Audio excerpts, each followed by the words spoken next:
because these substances were put there in order to trade them and to make weapons with them. If it was indeed Israel attacking, then Israel and the Hezbollah-led government are both criminals.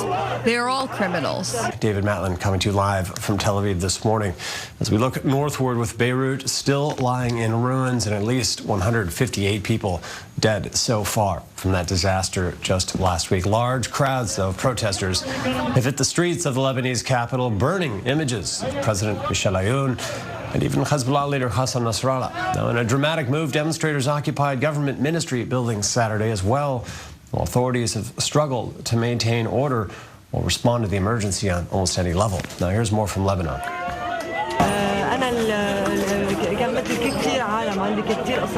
We are not going to forgive them for the blood of the children and the people who died. And I won't say they died because of a crime.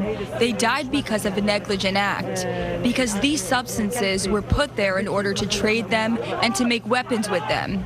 If it was indeed Israel attacking, then Israel and the Hezbollah-led government are both criminals. They are all criminals.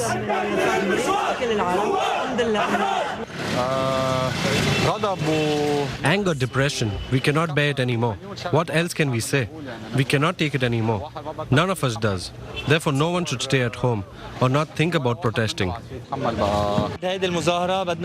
After this demonstration, we want to be able to live in decent buildings and have the basic rights. We are not asking for more. Now, for more on the events playing out across the region here, we're joined by our Middle East correspondent Adi Kopowitz and our defense correspondent Jonathan Regev. Adi, I want to start with you taking a closer look at Lebanon right now. It appears the Lebanese government, so slow to respond, even cleaning up the streets, is kind of only offering one solution right now: early elections. Yes, and it's unclear if this solution will really solve the unrest happening right now in Lebanon. Lebanon has been in this political unrest for almost a year now, since last October. And the protesters have been demanding a complete change of the political system for all this time without offering an actual alternative. Now, yesterday, Lebanon's Prime Minister Hassan Diab offered an early election as some sort of a solution to this crisis. Let's take a listen to what he had to say. In reality, there is no way out of this structural crisis without an early parliamentary election in order to produce a new political class and a new parliament.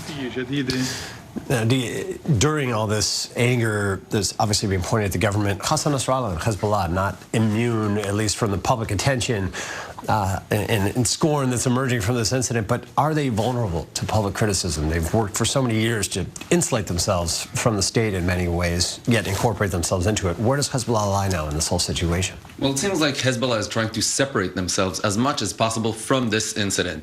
Hassan Nasrallah, the leader of Hezbollah, gave a speech last Friday, and he said that Hezbollah knows less about what's happening in Beirut's port than what's happening in Haifa's port, meaning that the main intention of Hezbollah is still to protect Lebanon from Israel and not so much to deal with inner affairs inside Lebanon. However, Nasrallah also took the chance to address the Lebanese public and promised that Hezbollah will help the Lebanese people and all the families who lost their homes in Beirut. And he said that Hezbollah will make sure that no family will stay out in the street. So this is really an opportunity for Hezbollah to retrieve some of its legitimacy. And on the other hand, Nasrallah is really talking to his supporters, saying, we will not be charged, we will not be held responsible for this. And it's time for unity between all the different factions inside Lebanon. Now, this is also significant because when people talk about changing the structure of the political system in Lebanon, they're talking about changing the sectarian political system, which really Hezbollah benefits a lot from. The chances of Hezbollah allowing a structural change in the political system of Lebanon is very low because Hezbollah is benefiting from this. And even if there are any early elections in Lebanon, that means some of the parliament members will change maybe, but the structure of the political system in Lebanon won't change and the corruption will probably stay. And given that fact, Hezbollah is going to be sticking around for a while. Jonathan Regev here, defense correspondent. It appears all eyes in Israel on Hezbollah, trying to read the words of Nasrallah, anticipate what they may do next, understand their intentions. What is Israel thinking at this point? Israel is perhaps if anyone has an illusion that things in Lebanon will change in such a way that the Lebanese people will be the one toppling down perhaps the existing political structure among it Hezbollah, then at least officially Israel is thinking no one in Lebanon is going to do the job for us. Hezbollah is not going to go away. Yes, there is criticism in Lebanon towards Hezbollah. There was explosions shortly after it. We saw some signs against Hassan Nasrallah, and yet yet. Hezbollah is well entrenched in the Lebanese society, in the Lebanese political structure. They enjoy a lot of support. Yes, there's also a lot of criticism. Many people call them agents of Iran, but no one has an illusion in Israel that the Lebanese people will be the one taking away Hezbollah. First, they enjoy a lot of support. Second, they're much too strong for anyone in Lebanon to kick them away. Therefore, no one in Israel has an illusion that following the events happening now we will see Hezbollah either forcefully or not removed from Lebanon. No one in Israel thinks that's going to happen. And even in Iran here, domestic coverage has not been focused too much on the dealings in Lebanon. Still so, in a way, obsessed with Israel, the threats from Israel. Hezbollah clearly still painting that picture, as Adi mentioned, talking about the port of Haifa.